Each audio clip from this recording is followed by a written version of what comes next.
Hello mga boss. Gagawin naman natin ngayon, ayan, bale dito pa rin tayo sa amplifier module na to na 2.1 channel. Bale ang gagawin natin ngayon, i-actual testing natin tong amplifier na to. So yun bale ang gagawin natin ngayon dito sa video na to. So ang gagamitin natin na speaker pang testing dito mga boss sa ngayon, ito na munang, ayan, itong dalawang crown na D15. So ang wattage nitong mga speaker na yan, papakita ko sa inyo.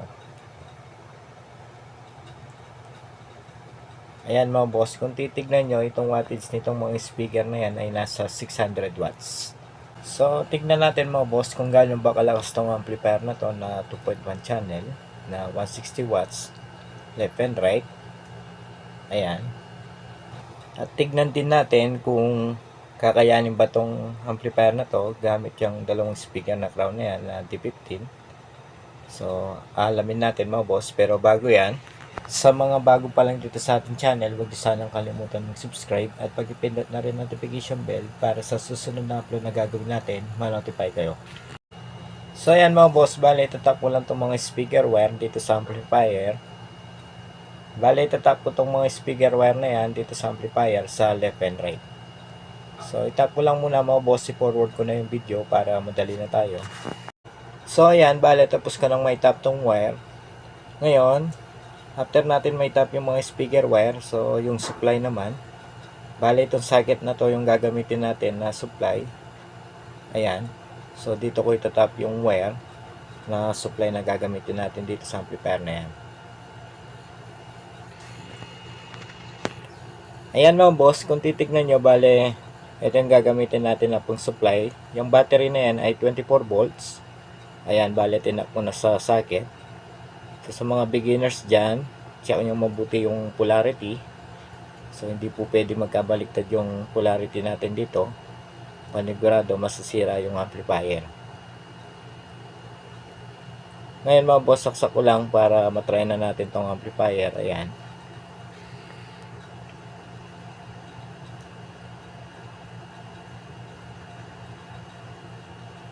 Ngayon, after natin may saksak yung supply dito sa amplifier, yung power on nito mga boss nasa main volume. Ayan, so ito yung kanyang main power. Ayun, papasinin nyo mga boss, sumilaw na yung indicator, umikot na rin yung kanyang fan. Ayan, so unang itatry natin dito mga boss itong USB. Ayan, try na muna natin dito sa USB. Saksak ko lang. So tignan natin kung gumagana ba itong USB.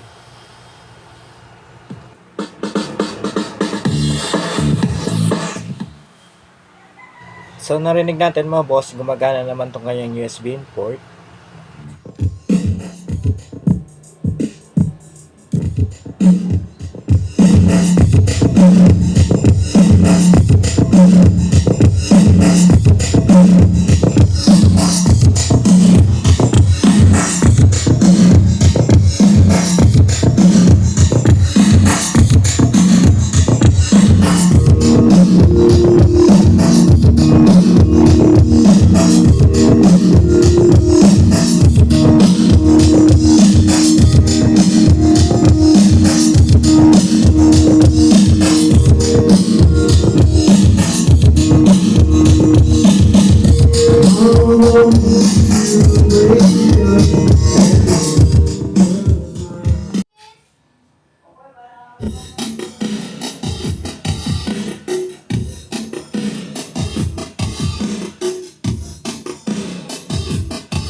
The music just turns me on.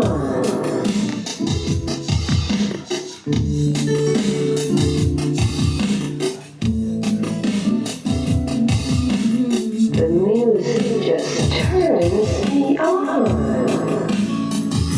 Ang may sabi na ako'y mahal muli. Ang sinabi mo. Ngayon mga boss, after natin matry yung kanyang USB, so itatry naman natin ngayon dito sa Bluetooth. So ito yung gagamitin natin na cellphone, ayan, para matry natin yung kanyang Bluetooth. So connected na yan mga boss. pangalan nitong module na yan dito sa Bluetooth, ayan, WZ-BT 5.0. Ngayon mga boss, bale, play na lang tayo ng music para matry na natin dito sa kanyang Bluetooth.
Yun mga boss, so narinig nyo.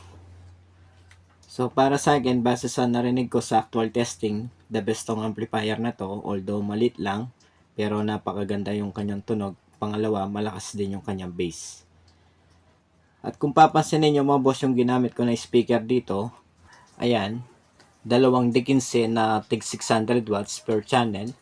So kahit papano mga boss, yung amplifier na yan, kayang palabasin yung tunog nitong mga speaker.